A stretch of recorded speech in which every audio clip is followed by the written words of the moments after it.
Bonjour et bienvenue à tous aux questions d'actualité autour des défis de la médecine et des maladies incurables.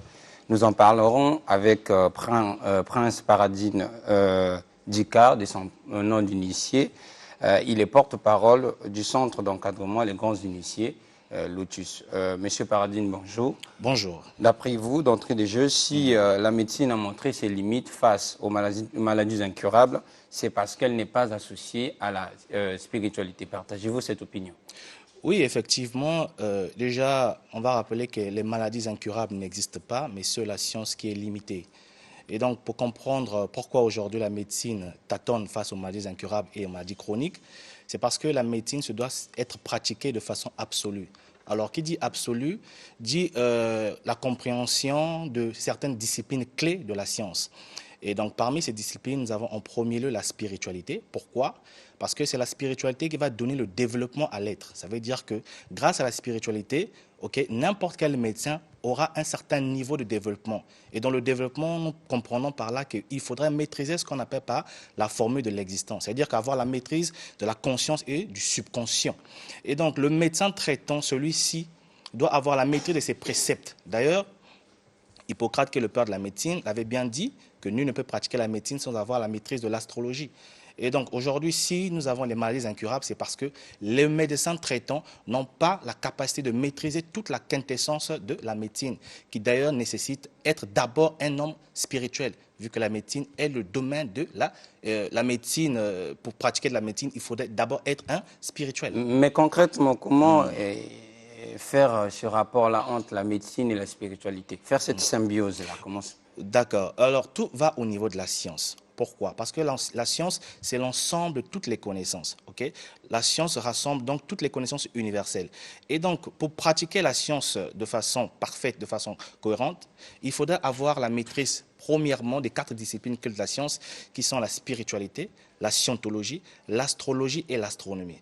Donc, une fois que vous avez dans votre trousse ces 4 disciplines, peu importe n'importe quelle discipline autre de la science que vous allez pratiquer, alors vous serez en mesure d'être à la hauteur, d'être à la hauteur et de pouvoir être capable d'apporter la solution à l'humanité. Rappelons simplement que la médecine, c'est cette science qui va nous permettre de pouvoir comprendre le fonctionnement de l'être, de tout être vivant. Or, tout être vivant est composé de 2 aspects. Il y a l'aspect visible et l'aspect invisible. Alors, lorsque vous n'avez pas la maîtrise de l'un des aspects de la vie, comment pouvez-vous apporter alors la solution absolue sur les défis que l'existence nous met? Alors, si je vous suis, ce que vous avez cité, les sciences, l'astrologie et autres que vous avez cité, sont les seules sciences, du moins, que le médecin doit ajouter à sa formation classique de médecin. Effectivement. Ou il y en a d'autres qui peuvent être ajoutées? Non. Pourquoi? Parce qu'aujourd'hui, lorsqu'on définit les 4 disciplines clés de la science, que vous soyez un médecin traditionnel, que vous soyez un médecin moderne, la spiritualité va apporter ce qu'on va appeler par le développement. Par le développement, nous avons dit que vous avez la maîtrise de la formule de l'existence et la maîtrise du maître intérieur, qui est important d'abord, d'ailleurs. Et nous avons ce qu'on appelle par la scientologie. La scientologie, c'est cette discipline de la science qui vous permet de poser les préceptes de n'importe quelle autre discipline de la science. Et après, nous avons ce qu'on appelle par l'astrologie. Eh bien, c'est quoi l'astrologie? Eh bien, la logique des astres. Ça veut dire que c'est une discipline qui vous permet de disséquer n'importe quel phénomène ou n'importe quelle maladie. Donc, lorsque vous êtes en face d'un patient, grâce à cette vertu, grâce à cette force que nous appelons l'astrologie, eh bien, vous pouvez être capable de comprendre d'où vient la maladie. Rappelons rapidement que la formule de la médecine qui est effet, cause, origine, n'importe quelle maladie, si vous voulez venir à bout, vous devez être capable de poser cette formule qui est effet, cause, origine. Et enfin, nous avons l'astronomie. Mais pourquoi l'astronomie? Parce que l'homme vibre, c'est-à-dire que l'homme vit des influences extérieures. Donc, grâce à l'astronomie, vous serez capable de capter le rayonnement de chacun pour pouvoir lui administrer le traitement qu'il faut. Alors, du moins, dans notre compréhension de la spiritualité, en vous écoutant, nous restons en réalité dans la science, parce que l'astrologie, tout cela est en réalité associé à la science. Alors, est-ce que vous pouvez faire une certaine distinction entre une spiritualité compris classiquement comme étant des choses cachées, des choses invisibles, des choses un peu obscures, et la spiritualité que vous prônez à travers ces ajouts des domaines scientifiques à la formation de médecine? Oui, vous savez, la vie a ses exigences. Et donc, si on veut être assis, c'est-à-dire si on veut mener une existence parfaite et donc dans la béatitude, tout est science. Je dis bien, c'est la science qui est l'ensemble de toutes les connaissances. Maintenant, pour pouvoir pratiquer la science, il faudrait d'abord donc pouvoir maîtriser ces disciplines clés qui vont vous donner donc, je peux dire, la porte, hein, qui va vous donner la facilité de pouvoir apporter ce qu'on va appeler par l'équilibre dans la vie. Et donc, la science représente le tout. Okay? Mais dans la science, nous avons des sous-branches, telles que la médecine. Alors, lorsqu'on est médecin, on doit comprendre que la médecine, qui est cette discipline qui va apporter donc l'amélioration de toutes les vies, parce que c'est grâce à la médecine que vous allez comprendre comment l'homme fonctionne, et pas que l'homme, hein, toutes les créatures fonctionnent. Et donc, lorsque vous êtes en science, peu importe la discipline que vous pratiquez, si vous n'avez pas en vous la maîtrise des aspects de la vie, eh bien, vous serez face à des dilemmes. Et voilà pourquoi nous constatons sur le terrain des maladies incurables, les maladies chroniques qui ne cessent de perdurer. Pourquoi? Parce que le premier traitement, c'est le médecin. Alors, le médecin, s'il n'a pas la maîtrise de l'existence même, comment pourra-t-il être capable de pouvoir apporter donc, la solution face aux difficultés? Non, en revenant sur le médecin, quand vous insistez là-dessus, oui. Alors, quels sont les médecins qui sont admis, évidemment, à suivre cette formation, ou du moins, parce qu'elle peut-être, elle ne peut pas convenir à tout le monde, je présume. Est-ce qu'il y a une catégorie admise pour cela? Non, on ne va pas dire qu'il y a une catégorie. Tout médecin, lorsque vous vous engagez dans cette voie, vous devez comprendre que vous avez en face de vous donc des entités vivantes, les êtres vivants, des humains. Or, lorsque vous êtes médecin, si vous n'avez pas en vous la maîtrise du visible et de l'invisible, rappelons que vous pouvez avoir une maladie qui, d'ailleurs, est de l'invisible, mais qui se manifeste dans le visible, à travers la formule de la médecine qu'on a dit effet cause origine. Si vous vous concentrez uniquement sur les symptômes, ce qui se passera, c'est que c'est quoi? C'est qu'on va voir des maladies qui vont perdurer. C'est pour cela que lorsqu'on est médecin, une fois qu'on s'engage dans cette voie, on doit être à la base spirituelle.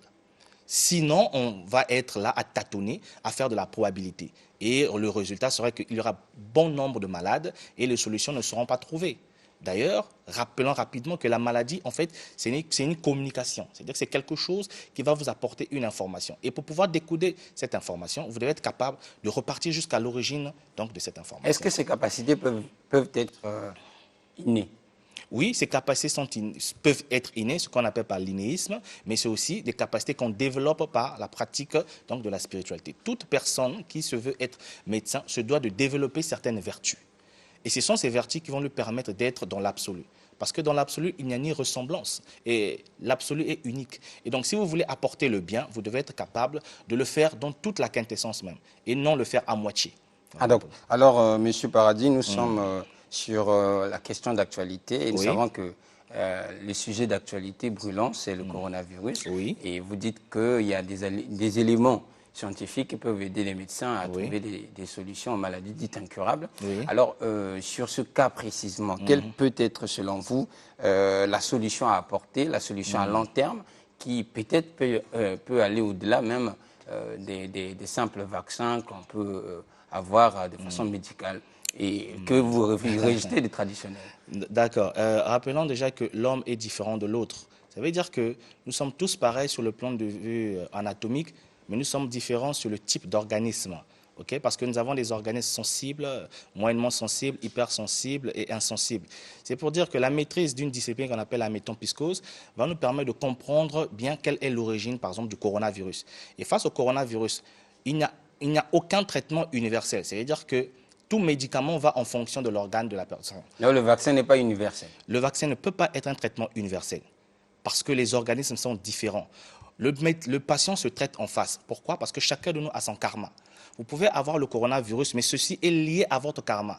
D'où effet cause-origine. Lorsque vous posez cette problématique, vous vous rendez compte que chaque personne qui est atteinte du coronavirus est atteinte de ce coronavirus en fonction donc de son karma. C'est vrai que les symptômes peuvent être pareils, mais on voit bien que le traitement administré à tous les patients n'apporte pas la même solution. Certains sont guéris, d'autres ne le sont pas. C'est pour cela que nous proposons une solution rapide, c'est de pouvoir travailler avec l'atmosphère. Bon, ça, c'est-à-dire qu'on posera des poteaux qui vont créer ce qu'on va appeler un carré magnétique pour pouvoir détruire le virus dans l'air. Parce que le virus, en fait, c'est une pollution qui traîne dans l'air. Et donc, il faut dépolluer l'air à travers donc, les carrés qui vont libérer ce qu'on appelle ce qu'on va appeler par l'énergie magnétique. Et ça, on travaille avec l'étoile polaire pour le faire. Alors, donc, il faut libérer l'air avec les carrés magnétiques. Oui. Carrés magnétiques. Monsieur Paradine Prince Dika, merci beaucoup. Merci à et chers téléspectateurs, nous avons terminé et cette rubrique question d'actualité. Alors, Studio 210 continue.